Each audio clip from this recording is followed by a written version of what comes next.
Hello everybody, this is Sam I Am from Iraq Currency Watch. Hope you're doing well. I just wanted to provide a few little links for you to look at to help you understand a little bit more about this investment. Let's start off with the CBI website, cbi.iq. And if you look down on the left toward the bottom, you will see it says statistics. So click on statistics. It takes you to a page where you have a lot of different links. What we want to look at is the key financial indicators.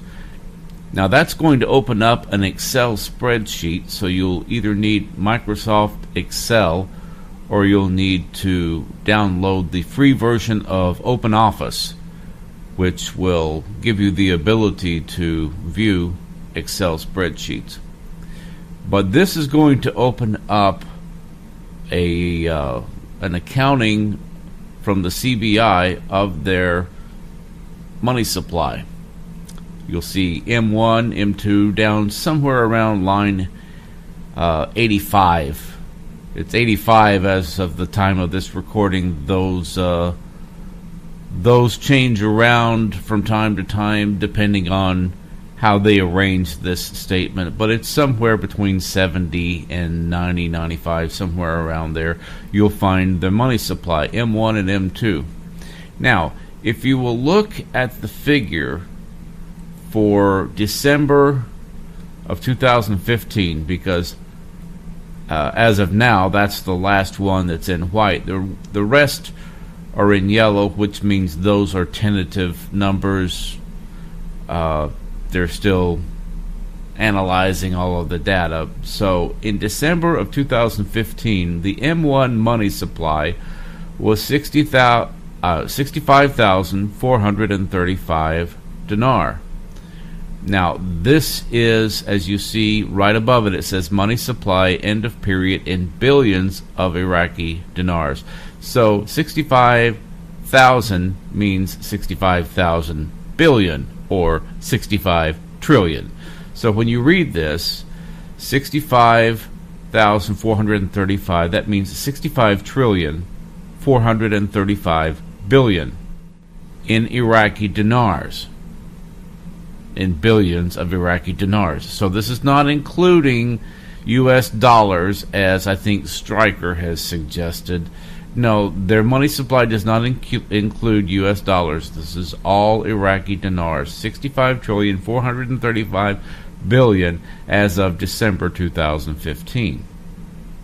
Okay, so if you now at the bottom you'll see a horizontal scroll bar, and if you'll go down and scroll to the left, you can see the numbers going all the way back to 2003, December of 2003, when they first introduced the IQD. And you will see that these numbers have steadily increased. Now, they haven't increased much over the last couple of years because they've fallen on hard times with the dropping oil prices and oil revenues. But this was the case from 2003 until 2014. The money supply was steadily increasing. So anybody who tells you they're reducing the money supply, they're lying to you. Now, it's true that they have reduced the note count, and some of these gurus will try to be cute and word it that way. They're reducing the note count. Well, so what? Okay, yeah, they pulled in a lot of the lower denominations that people weren't using, and they issued notes, 50,000 notes, 50,000 dinar notes. So that reduced the note count. There's not as many notes in circulation, but that doesn't mean the money supply is going down. If you have a $100 bill and I have 100 $1 bills, and you hand me that $100 bill and I hand you my 100 $1 bills, I have reduced my note count, but I have not reduced my money supply. I had $100 before, I have $100 now. But I had 100 notes before, now I only have one note. You see, note count and money supply are not connected because you have different representations for the value, for the unit of currency. So don't let anybody fool you by saying, well, they're reducing the note count, so they're reducing the money supply. No, they're reducing the note count because people weren't using those lower denoms because the value is so low. But they haven't reduced the money supply, as the figures here clearly show you. Okay, next what we want to do is we want to see the figures for Iraq's foreign currency reserves, because this is how they're backing their currency. They're not backing it with oil. Anybody who tells you that they are, they're lying to you. All of the oil producing economies of that region, Saudi Arabia, Qatar, United Arab Emirates, Kuwait, whoever, they're all backing their currency. They're all pegged currencies, and they're all backing their currency with their foreign currency reserves of U.S. dollars, euros, or a basket of currency, whatever. But they back their currencies with foreign currency reserves, not with oil. Nobody backs their currency with oil. Nobody backs their currency with gold anymore, except I think maybe a couple of countries in Europe still do. Now, many countries will include gold in along with their foreign currency reserves as far as securities, but they don't back it with gold in the way that countries backed their currencies with gold during the days of the gold standard in the 20th century. So let's go to Wikipedia and find. I'll provide all the links for this in the description to the video, but if you go to the Wikipedia page that shows you the foreign currency reserves listed by country, you will see that Iraq's foreign currency reserves as of December 31st, 2015 were 57,070. Now, again, you have to remember this is listed in millions. So 57 million is 57 billion and 70 million. That's what they have as of December 31st, 2015. That's what they had in their foreign currency reserves. So what we want to do, in order to find out where Iraq's currency should be valued, we want to go to Google Calculator. And what we're going to do is we're going to divide the amount in their foreign currency reserves by the amount in their M1 money supply. Now, the foreign currency reserves were 57 billion and 70 million. So you type in 57070000000 divided by the M1 money supply figure that we just looked at, 65,435 billion. So enter that into your Google calculator and hit equals, and you will see that the answer is 0.000872. So if you divide their foreign currency reserves by their M1 money supply, then that puts the value of the currency at about 0.000872. Now, let's take the figure from the CBI website. Currently, their currency is valued at 11.82 to the dollar. So what we want to do now is divide $1 by 11.82 to find out the current value of the Iraqi dinar. And you will see that it's 0.000846. So that's the current value, and the potential value is 0.00087. So you can see they got a little room to pump it up, but not enough to make anybody rich, probably not even enough to break even on the investment, let alone make any profit. These are the cold hard facts, folks. Iraq's currency right now is valued about where it should be. The only way that you're going to be able to get a big revaluation is if they get a big windfall into their foreign currency reserves in the amount of trillions of dollars. And that's not very likely. Or if suddenly everything in Iraq stabilizes and just, becomes paradise overnight, and they decide, well, we don't need to back our currency 100% anymore. We're only going to back it 5% because the world has so much confidence in Iraq and our currency now. How likely is that? Okay. So, no, things are not going to change anytime soon. This is where the currency should be valued, a little less than a tenth of a penny. There's no big RV coming, not when you look at the numbers here. Now, some people say, well, we're going to go to a global currency reset, and everything's going to change, and they're going to be allowed to monetize the oil in the ground, and they've got billions or trillions of dollars worth of oil sitting there in the ground. Well, currencies are not backed by consumable products. That makes no sense. Currencies are backed either with foreign currency reserves or precious metals. But a consumable product like oil, what are you going to do as you burn that oil up? You don't have any more of the product to back the currency. It makes no sense to back a currency with a consumable product. So that's why you don't do it. Gold and silver and precious metals are much more stable than a consumable product, and even gold and silver are difficult to use in backing a currency because the valuations fluctuate so much. That's why we have the system that we have, because it's the best system that we've been able to come up with until now. People who want to go back to the gold reserve don't understand the reason we got away from the gold standard is because of all the problems that were inherent in the system.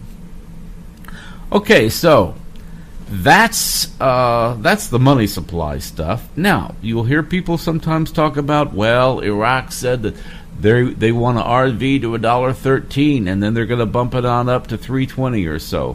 They're basing that on this document that I'm about to show you.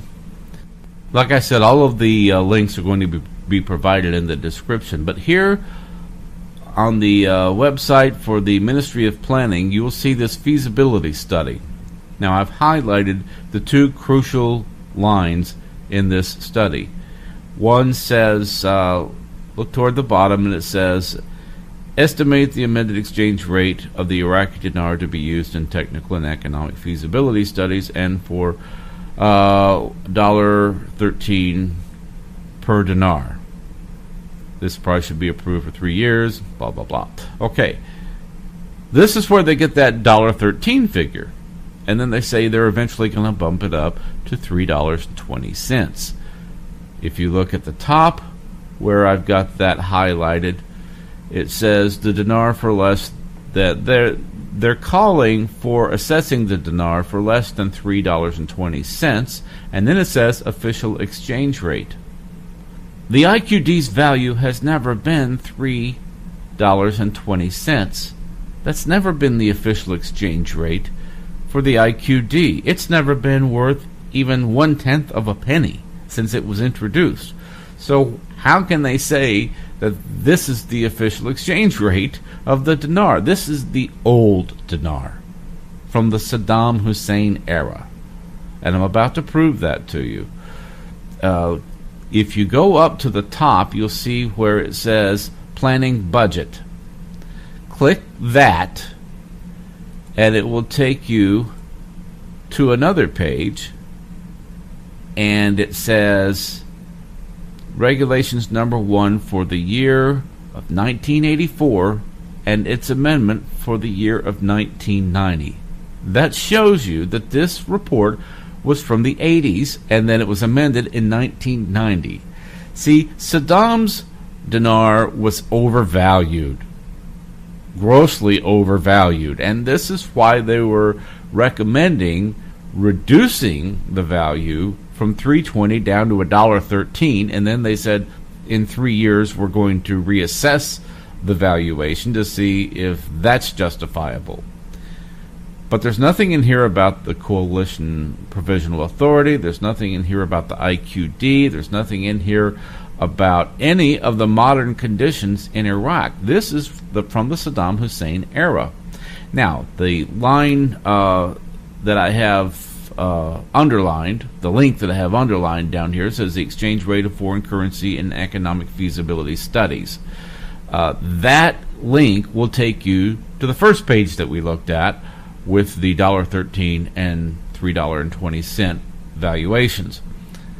So you can see the gurus have been misrepresenting this feasibility study. It has nothing to do with the IQD. It was from the Saddam era, about the Saddam dinar. And they weren't recommending raising the value to $1.13 and then to $3.20. They were recommending reducing the value from $3.20 down to $1.13 and then reassessing it every few years to see if it needs to be further reduced. So don't let anybody mislead you about this. The value of the dinar is right where it needs to be. There is no way in the world you could justify a valuation of $1.13, let alone $3.20. In all likelihood, it's never going to be worth more than 1/10 of a penny. I'm sorry to break this to you, but I had to go through this reality check myself 5 years ago, and nothing has changed. Now, another thing I want to show you is some information about the Vietnamese dong.